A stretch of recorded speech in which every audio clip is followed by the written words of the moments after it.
drops are not stopping, man. This guy is everywhere. Don't forget, Bion has 3 bases and he hasn't taken any damage this game back at his own home. This is looking great for Bion as he rallies his other units across the map. Dark might be done for with this attack. Is this the killing blow, or will Dark pull off a miracle? He is closing in. The army is getting set up. Widow mines now being planted. Marines have been stinned. Liberators in the right position. Dark trying to get in with those circlings, but it is not going to be enough. Bion punches through. It's on his 3rd base. Bion has done it.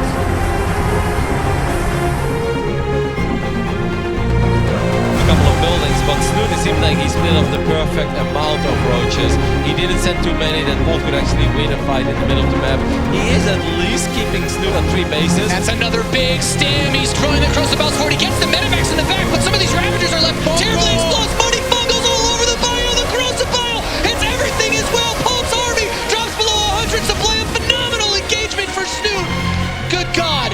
Wow, and he gets one more Medivac as well. They actually had a couple of units in it, and absolutely phenomenal fungal straight out of Zerg Heavens.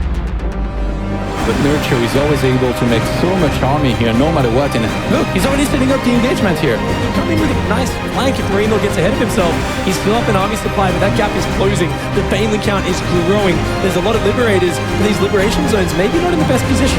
I'm a little bit surprised that Marino's not trying to attack on the right-hand side of spaces, but I guess he's kind of chasing the army in the corner. Nurture's going to move in there with the Banelings, even from behind as well. The Banelings kill all of the ghosts, not a single snipe goes off, and Marine Lord's army is crushed. Nurture comes out with the astonishing engagement. Good scan.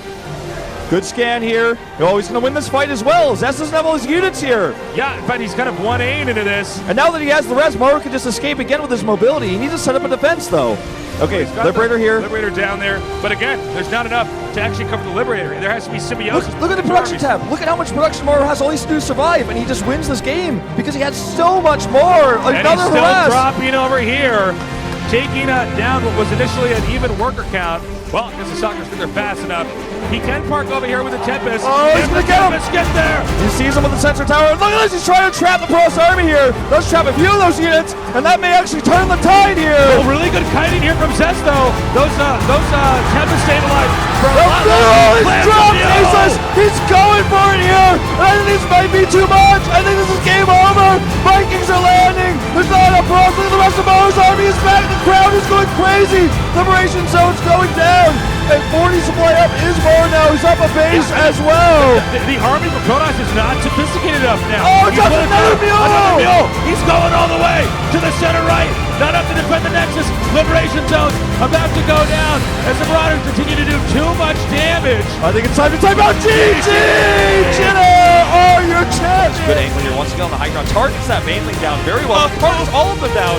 The huge targets, and even though there's so many queens over here, getting a really nice trade. He targets the Baneling again! He is just on a Baneling target fire here, man. He's on a shooting range. That's game, I think. That's gonna be it. He loses everything. Bion, he's gonna get out of the group in first place. There you go, GG, Bion! Okay, a couple ghosts kind of poking out in the front right now. EMPs can be amazing against this. Dark Shrine on the way for some counter harass.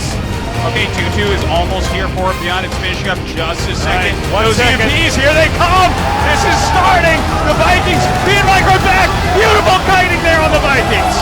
He's doing a great job staying out of the Void Ray range. He's kiting too well! The Colossi cannon is dropping! Oh, this kiting on the Vikings is so good! He's picking up all the Colossus as long as there's nothing he can do! His splash damage is gone! He's landed the Vikings! There's too much! Bion's control is too good! He's pressing forward! And I think SOS will lose this game!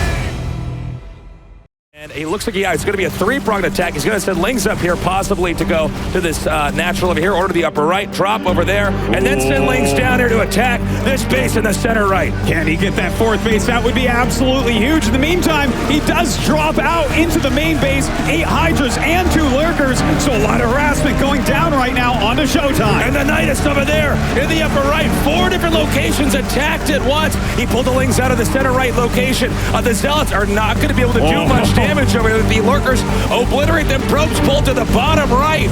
Meanwhile, up here, the Lings are going to try to target down and destroy the Nexus. Look at this. He is just playing Showtime like a fiddle right now. Harassment absolutely everywhere. Showtime's army doesn't even know where to go in the back natural falls. It does seem he wants to finish his opponent off here.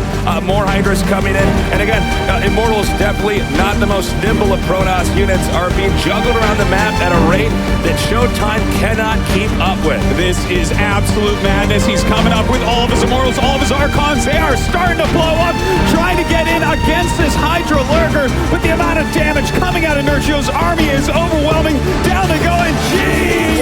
Lings, meanwhile, taking away that third base economy.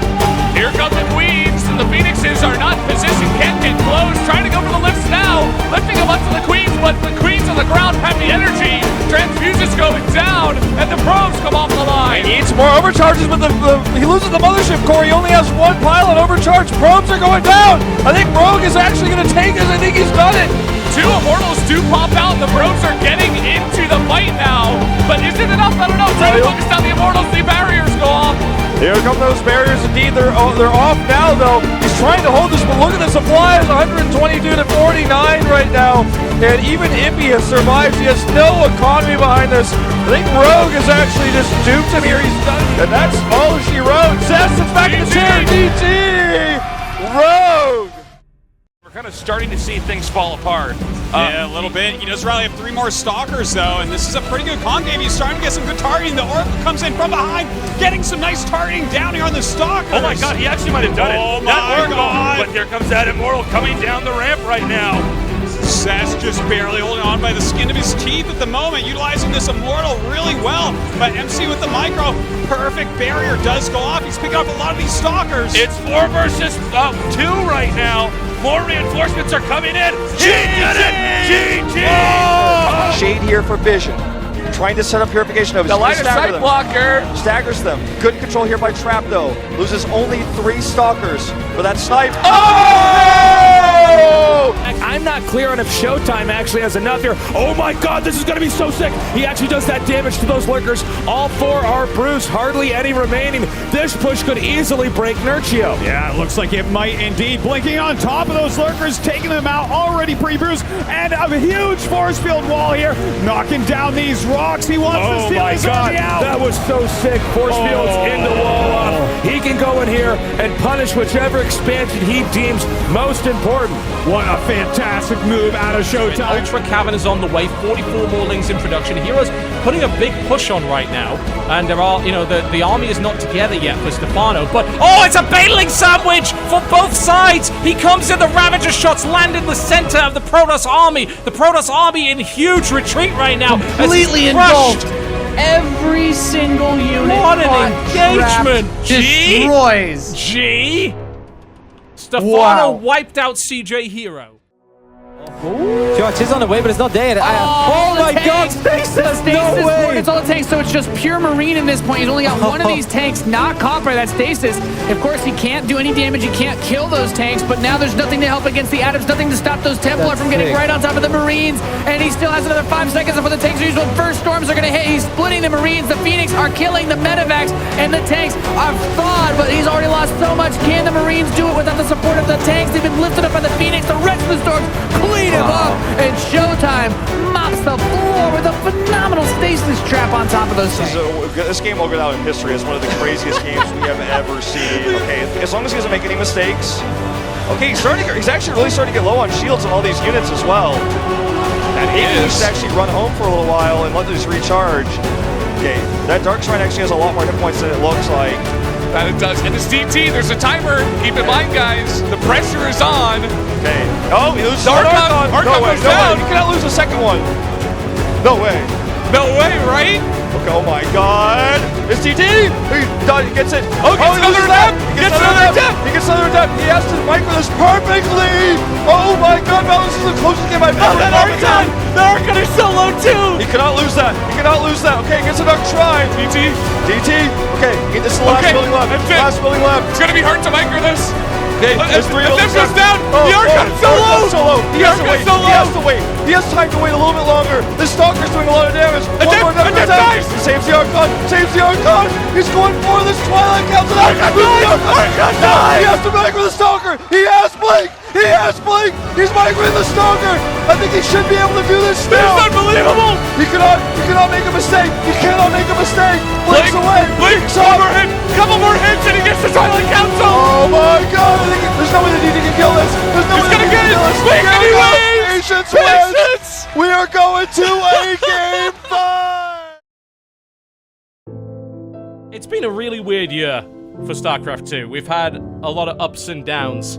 The things that have happened in the Korean scene are at best regrettable, at worst potentially catastrophic. The kind of things that we've had happen there, the retirements as a result, the collapse of teams, the closing of long-running leagues, yeah, that's a gut punch. But ultimately, we've also had a phenomenal year when it comes to amazing tournaments, great play caliber, an incredible BlizzCon final, arguably the best we've ever had, a deserving champion with a wonderful story behind him, a packed arena with one of the best crowds I've ever had the pleasure to be a part of, and some really awesome online events, because honestly, when these big LANs decide not to include StarCraft II, we've got people around here that see that as an opportunity to make something of their own, to create something for themselves, to create something to help support the scene. And it's not because they want money out of it, because there